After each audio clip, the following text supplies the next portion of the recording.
Hey guys, it's Tammy Van Hollander. I thought I would go on 1 minute earlier to make sure that I was doing everything correctly. So hopefully I am online and everything is working.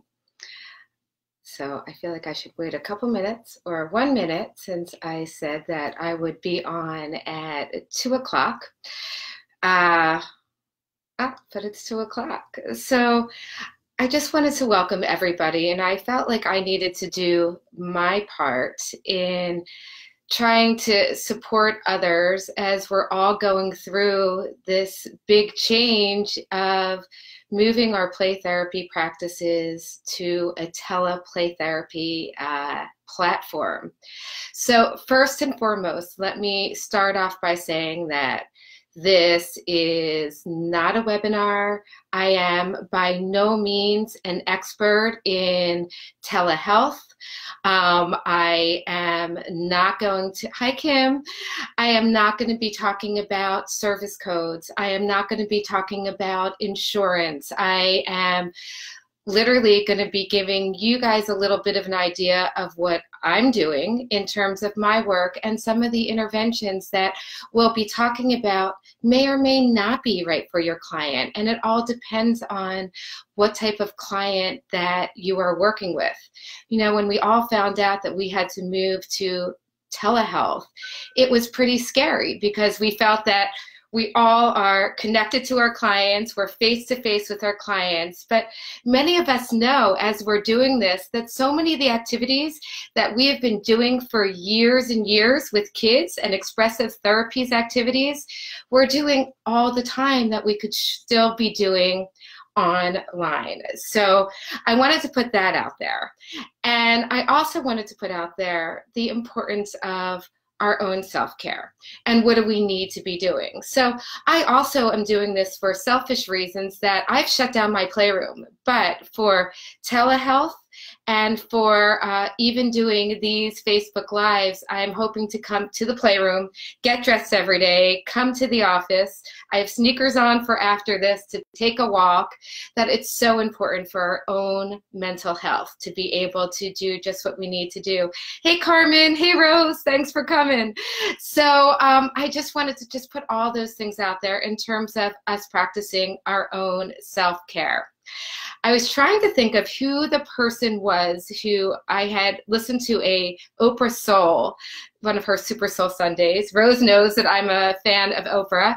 And it was a man who was talking about happiness and the happiness project. And what do we need to do? That we could either be sitting around and watching the news 24/7 and feeling high anxiety about this time, or how do we take our own control and take over to do what we need to do and to do our part in sharing our knowledge, helping our little ones, supporting the parents we work with.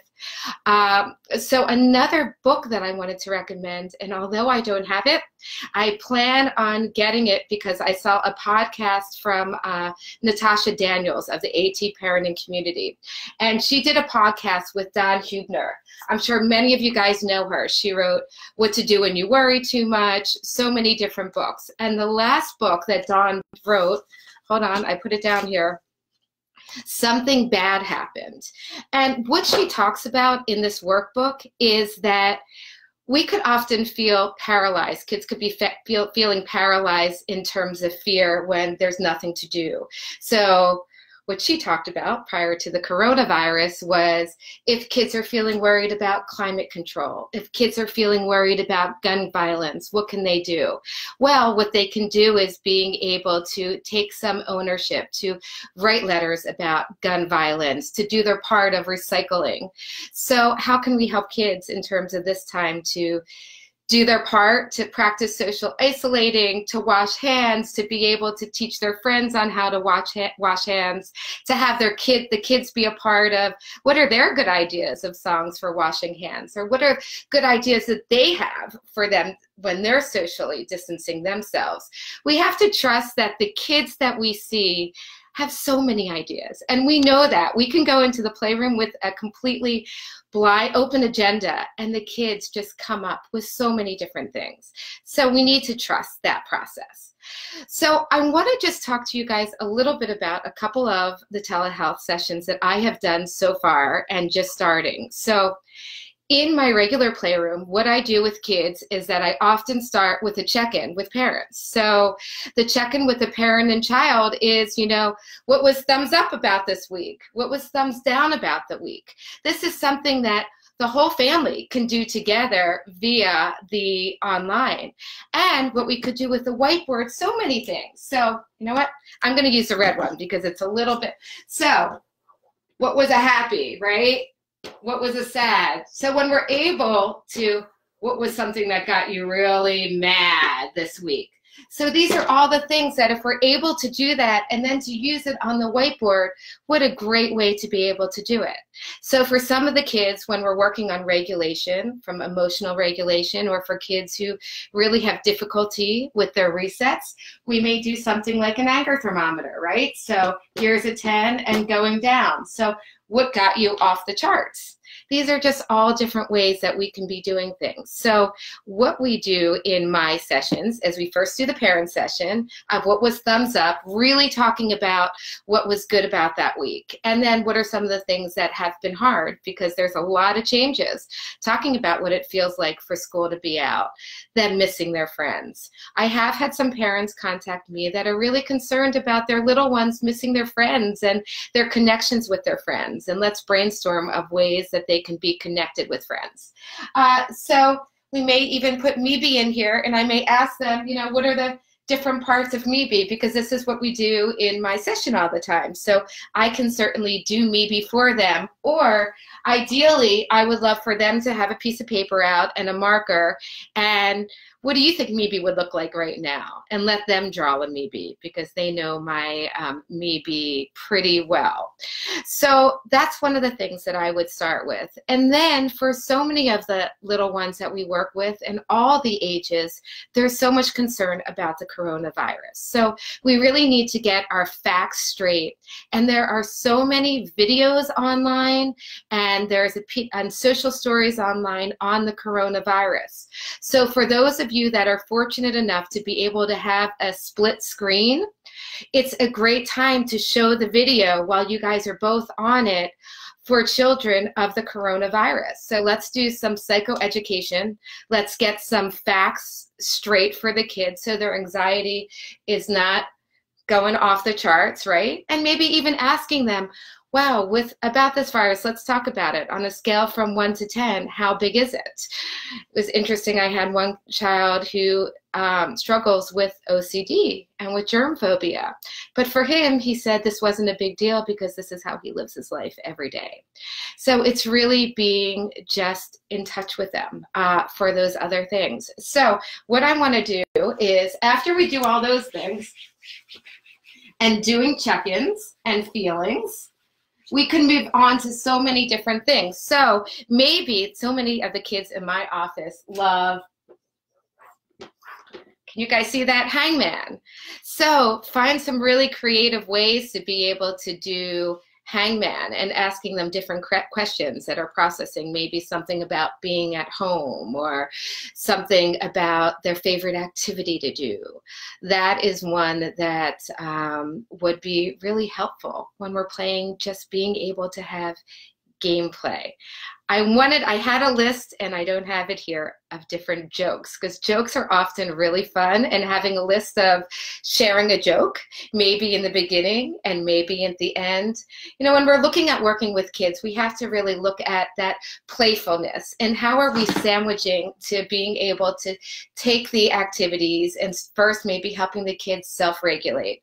I'm going to be talking about these each day, so I don't want to give everything all in one, but we know mindfulness and we know breathing and guided imagery can all be done through the computer in all wonderful ways to self-regulate. I'm looking at my little list because I wanted to, and if anybody has any questions or wants to share, one of the ideas of me having this platform because I have all these amazing play therapists that I love and respect who are on right now. So feel free to share some of the ideas and some of the things that you guys are doing. It would be great to hear. So one of the things that has been going around the play therapy community is the importance of books. So I took out like a list of huge books. You all know that I love books. I have an amazing therapeutic library. Being able to read books with kids and then process them is a great way to do it.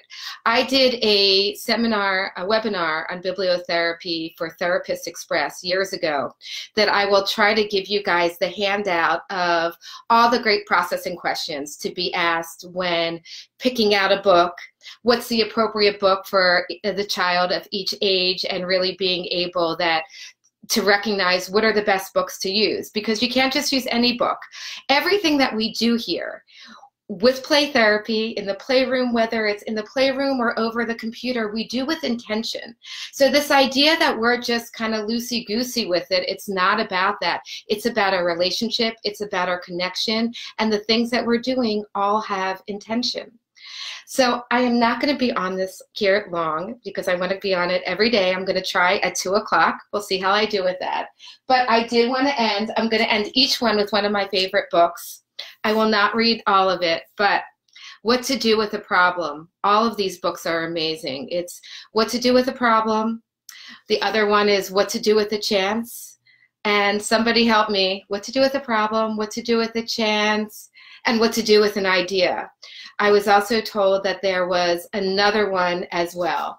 And What to Do with a Problem is such a beautiful book, talking all about this problem and not knowing what to do with the problem. And at the very end,